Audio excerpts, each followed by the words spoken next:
Kita beralih ke informasi lain pemirsa, Presiden Prabowo Subianto bertemu dengan Federasi Industri Korea Selatan. Pertemuan membahas perluasan kerjasama antara kedua negara. Pertemuan dengan organisasi ekonomi terbesar di Korea Selatan digelar di Istana Merdeka. Presiden Prabowo menyambut langsung para delegasi di ruang Jepara Istana Merdeka.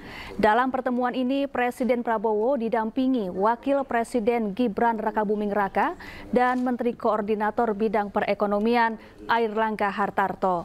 Tak ketinggalan Menteri Investasi dan Hilirisasi sekaligus CEO Danantara Rosan Ruslani ikut hadir dalam pertemuan. Pertemuan digelar untuk memperkuat hubungan ekonomi dan memperluas peluang kerjasama investasi antara Indonesia dan Korea Selatan di berbagai bidang.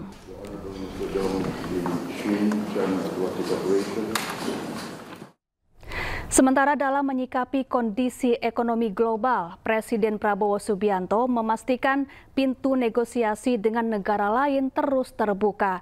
Namun Prabowo tekankan Indonesia tidak akan mengemis kepada negara lain.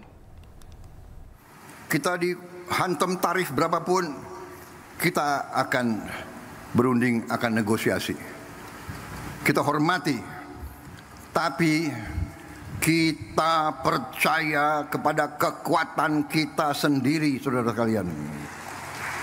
Kalaupun mereka tidak membuka pasar mereka kepada kita, kita akan survive. Kita akan tambah kuat. Kita akan berdiri di atas kaki kita sendiri.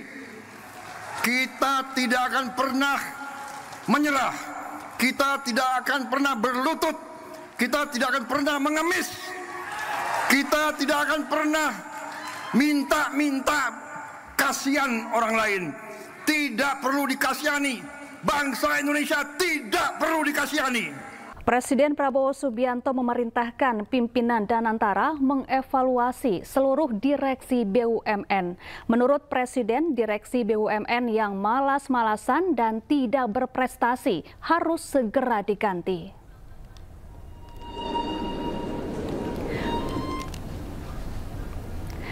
Perintah Presiden Prabowo muncul saat memberikan arahan di acara Town Hall Danantara di daerah Senayan, Jakarta.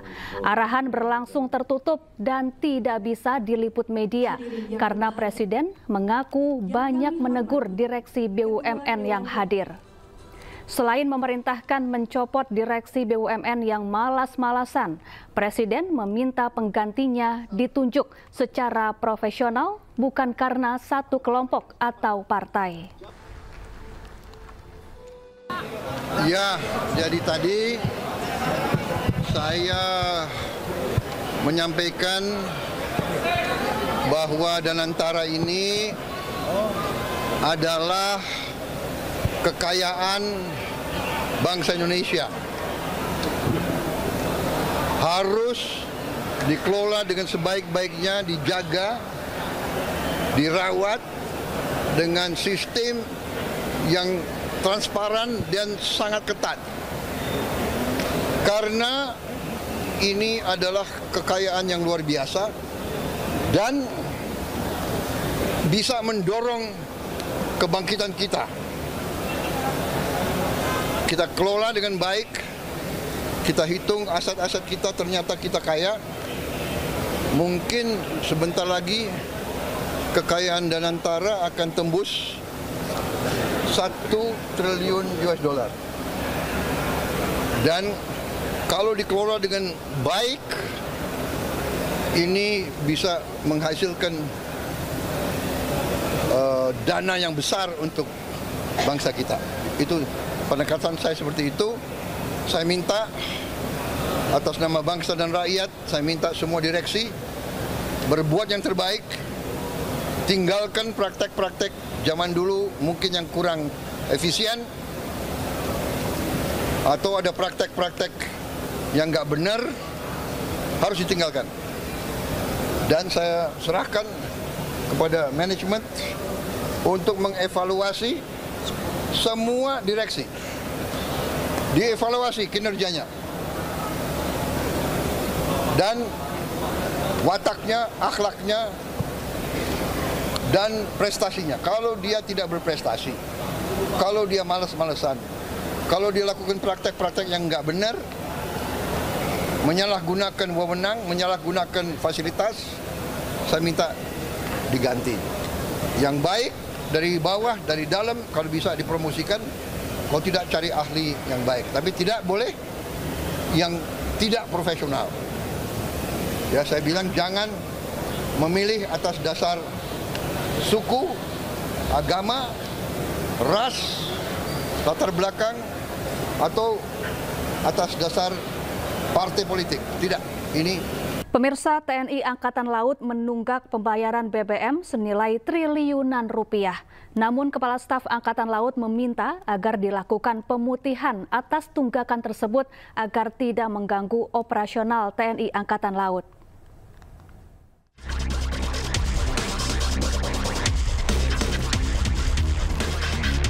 Tunggak pembayaran BBM hingga triliunan rupiah. Kepala Staf Angkatan Laut Kasal Laksamana TNI Muhammad Ali meminta agar dilakukan pemutihan tunggakan yang mencapai triliunan rupiah tersebut karena mengganggu operasional TNI Angkatan Laut. Hal itu disampaikan Kasal Laksamana TNI Muhammad Ali dalam rapat dengar pendapat dengan Komisi 1 DPR. Ia mengaku bahwa saat ini TNI Angkatan Laut masih memiliki tunggakan sebesar 2,25 triliun rupiah dari konsumsi BBM ke Pertamina dan saat ini sudah harus membayar lagi tagihan sebesar 3,2 triliun rupiah. Mengganggu sekali, mengganggu kegiatan operasional dan harapannya sebenarnya ini bisa ditiadakan gitu untuk masalah bahan bakar. Jadi terpusat, diputihkan lah ya kalau diputihkan. Ini. Ali juga mengatakan agar kebijakan bahan bakar dapat diatur oleh Kementerian Pertahanan dan terpusat di Kemhan. Saat ini TNI Angkatan Laut sendiri memiliki anggaran mencapai 18,3 triliun rupiah. Dari Jakarta, tim Liputan iNews. Sementara itu, tumpukan sampah kembali menutupi sebagian jalan Warakas Raya, Tanjung Priuk, Jakarta Utara. Sampah diduga dibuang warga di pinggir jalan karena kurangnya tempat pembuangan sampah yang memadai.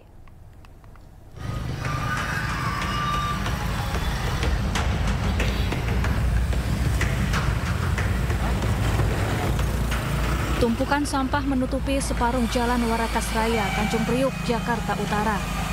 Sampah yang menggunung ini didominasi sampah rumah tangga yang sengaja dibuang warga. Warga mengaku terpaksa membuang sampah di pinggir jalan karena kurangnya tempat pembuangan sampah yang memadai. Sampah-sampah ini mengganggu pengguna jalan dan berbahaya bagi kesehatan warga. Ya mengganggu sih, mengganggu aktivitas orang lalu lalang lewat jalan karena penyempitan jalan juga kan. Petugas kebersihan setempat mengaku biasanya tumpukan sampah sudah terangkut sejak dini hari. Namun pada Senin kemarin alat pengeruk dan truk pengangkut sampah terlambat tiba di lokasi. Ya gimana ya, masih habis. Kita di sini satu-satunya titik lokasi Warakas yang ada, karena lokasi yang lain tidak ada. Cuman kita jam buangnya sudah berkoordinasi dengan kelurahan, jadi setiap jam 5 kita ambil, selesai minimal jam 8, jam 9. Dalam satu hari, petugas bisa mengangkut 7 meter kubik sampah atau sekitar 1 truk sampah ukuran besar. Petugas berharap masyarakat lebih sadar untuk tidak membuang sampah sembarangan dan memilah serta mengelola sampah di rumah. Dari Jakarta, Rizky Falufi, iNews melaporkan. Sisa air banjirop dengan tinggi mencapai 15 cm masih menggenangi kawasan depan Baywalk, Jakarta Utara. Banjir imbas pasang air laut sejak Selasa dini hari.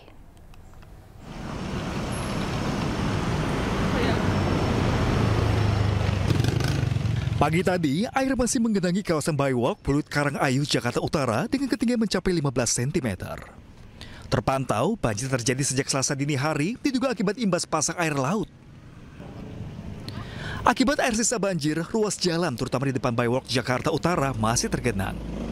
Sehingga sejumlah kendaraan harus berhati-hati saat melintas. Bahkan tak sedikit pengendara motor memilih untuk putar balik. Sebelumnya, Selasa dini hari tadi, banjir imbas air laut pasang dengan ketinggian mencapai 50 cm merendam kawasan Jalan Pluit Karangayu Barat, Penjaringan, Jakarta Utara. Banjir juga memasuki sejumlah tempat usaha dan rumah warga.